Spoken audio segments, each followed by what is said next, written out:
پھول بھی مسکرانے لگا ہے، تتلیاں مسکرانے لگی ہے، آ گئی ہے بہار چمن میں تتلیاں۔ بسم اللہ الرحمن الرحیم، الحمد للہ وکفی وسلام علی عبادہ الذین اصطفی، اما بعد، قال اللہ تعالی وذکر فإن الذکرى تنفع المؤمنین۔ جناب صدر، سامعین کرام، حاضرین جلسہ، سب سے پہلے میں خدا بند قدوس کا ہزار بار شکریہ ادا کرتا ہوں کہ اس نے مجھے اس قابل بنایا کہ اس عظیم موقع پر آپ حضرات سے گفتگو کر سکوں، اپنے دلی جذبات اور ابھی کے ساتھ آپ تک پہنچا سکوں، اور اس پروگرام موقع پر جو مسلمانوں کا ترجمہ اور پوری ملت اسلامیہ کی نمائندگی کرتا ہے، اس سنہرے موقع سے فائدہ اٹھاؤں اور صاف طور سے آپ کو بتلا دوں کہ آپ یہاں اکٹھے ہوئے سر جوڑ کر بیٹھے، دور دراز سے سفر کیا، قیمتی وقت صرف کیا، آپ کا اس طرح بیٹھنا، ایسے دینی قائم کرنا، ایسے پروگرام منعقد کرنا اور اس میں شرکت کرنا بڑا اہم اور مبارک حصہ ہے۔ اس سے امت سے اور بھی شفاقی جاتا ہے۔ اللہ تعالی سب مسائل جنت کو فرمائے، آمین۔ حضرات، اس موقع پر مدارس اسلامیہ کی اہمیت و افادیت پر روشنی ڈالنا چاہتا ہوں۔ یہ مدارس جو اس وقت آپ کے سامنے ہیں، بہت سے چھوٹی بڑوں کی شکل میں، کوئی قلعہ کی شکل میں، کوئی بہترین و شاندار عمارت کی شکل میں، دراصل اسلام کے مضبوط ہیں، دین کے آئین ساز ہیں، ان سے ملت کا تشخیص قائم ہے۔ یہ امت اسلامیہ کی دھڑکن ہیں، یہ اسلام کے چلو ثقافت کے آیات ہیں، یہ اخلاق و ایمان اور اخلاق کے سرچشمے ہیں۔ یہاں ہمدردی و بزرگی بھی ہے، یہاں سیاست و سراداری بھی ہے، یہاں طلباء کے علم میں اخوت و ہمدردی اور مساوات و رواداری کی تربیت کی جاتی ہے، اور سب سے بڑی بات یہ ہے کہ یہاں کے افکار و عقائد صحیح ہیں، ان میں آخرت ادا کرنے کی کوشش کی جاتی ہے، آنے والی زندگی کے لیے اسے ٹریننگ دی جاتی ہے، اسے سوالوں کے جوابات کرائے جاتے ہیں۔ دوستو، بہت سے حضرات اسے حقیقت سمجھتے ہیں کہ دنیا بہت ترقی کر گئی، اس میں بہت سی چیزوں کی ایجاد ہو گئی، اس کی بھی کوشش ہو رہی ہے کہ سورج، چاند اور سیاروں کو اپنے قبضے میں کر لیا جائے۔ طرح طرح کے انکشافات ہو رہے ہیں، ان سائنسی ایجادات نے بہت سی چیزوں کا انکار کر دیا ہے، مگر آپ سوچ کر اپنے دل پر ہاتھ رکھ کر خدا مجھے بتائیے کہ کسی نے ایک زمین کے ٹکڑے کا انکار کیا ہے؟ موت کے وقت کسی نے دو چار گھنٹے کے لیے مؤخر کیا ہے؟ ساتھ کی رفتار پر کسی کا آب ہوا ہے؟ زندگی کوئی دوبارہ واپس آتا ہے؟ گزرے ہوئے لمحات کسی کے بس میں ہیں؟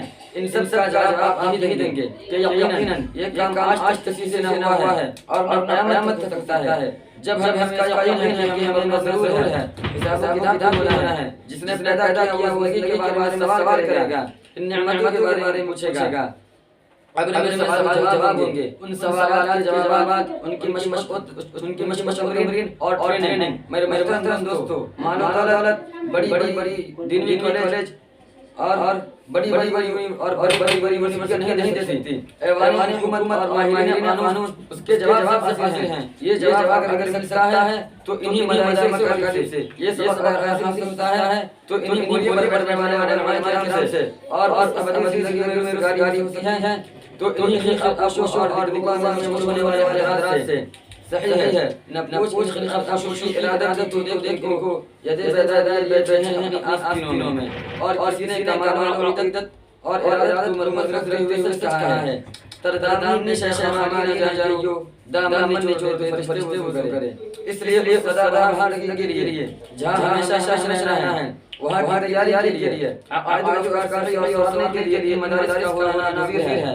حضرات، مغلیہ سلطنت کے زوال کے بعد اسلام پر ایسا اثر آیا اور امت مسلمہ ایسے نازک مرحلے سے چار ہوئی جس نے پورے ہندوستان کے مسلمانوں میں اضطراب و کئی پیدا کر دی، ان کے عقائد کو مسئلہ جانے لگا، ہر طرح سے انہیں استفاق کر دیا۔ ٹھیک نازک حالات میں علماء مفکرین اور ملت کا درد دینے والے حضرات نے مدارس کا جال بچھایا، چپا پر مکاتب قائم کیے، اور امت کے نوجوان اور ملت کے جہالوں کو ذہنی اور فکری سے بچانے کے لیے دوربین نگاہ رکھنے والے غم گسار علماء مسیح اور نبوت آسمان ہونے کے لیے میدان میں پڑے اگر وہ علماء کھڑے نہ ہوتے اور مدارس کا جان نہ پھیلاتے تو آج ہر گھر میں انجیل پڑھائی جاتی. ان کے عقائد و افکار میں انجیل ہوتی. ان کے عقائد و افکار میں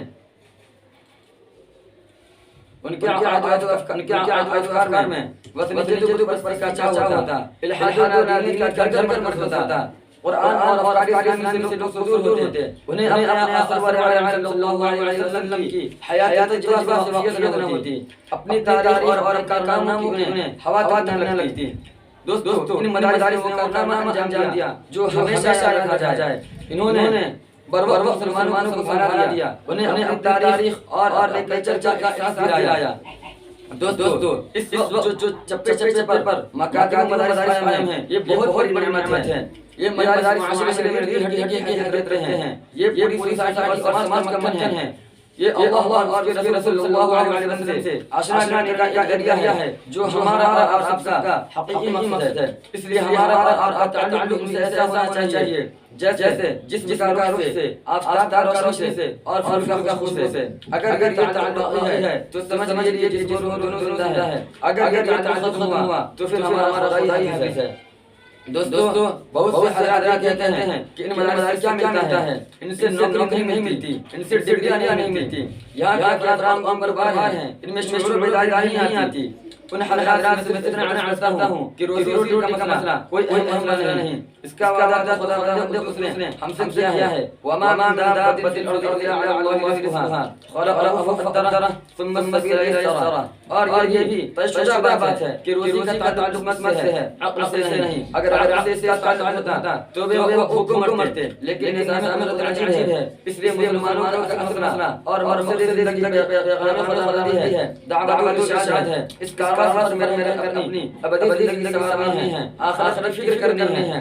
اس بارے میں قرآن و اسلام اور اس بارے میں قرآن و اسلام کی ارشادات واضح ہیں. صحابہ کرام اور اسلاف کی زندگی ہمارے سامنے ہیں. انہوں نے کس طرح دنیا میں خوشحالی کی اور اس خیال نعمت سے راضی کر کے اور دامن بچاتے ہوئے طرح دنیا و آخرت کی فلاح بہبودی ان کے حصے میں آئی. دوستو یہ مدارس اسلامی چھوڑیاں ہیں. ان کے سائے میں زندگی ملتی ہے. ان کے سائے میں زندگی ملتی ہے. قرآن و حدیث سائے میں زندگی کر جوان ہوتی ہے. یہ اللہ اور اس کے رسول صلی اللہ علیہ وسلم سے آشنا کرانے کا ایک ذریعہ ہے. اس لیے ضرورت ہے وقت کا تقاضا ہے کہ ایک انسان ہم وابستہ ہو، اپنا تعلق قائم کرے، ورنہ یہاں بھی مہمانوں کا نظارہ ہوتا ہے. اقبال مرحوم نے دورہ یورپ کے بعد کہا کہ مدارس کو یوں ہی رہنے دو، ورنہ جو یورپ میں خانے کے آیا ہوں وہاں کا نظارہ میں نے کیا ہے. الحدود عجیب پیش کرتا ہے. ہر طرف دار چیز مہم ہے، ہر طرف گرفتار کا سراب ہے. اس لیے تمام حضرات درخواست ہے کہ ان مدارس کا گام کا ساتھ دے اور ہر طرح ان کا تعاون کرے. اللہ تعالی ہم کو دین اسلام کی توفیق، اللہ تعالی ہم کو دین اسلام کی عنایت کی عطا فرمائے. آمین. وآخر دعوانا ان الحمد للہ رب العالمین.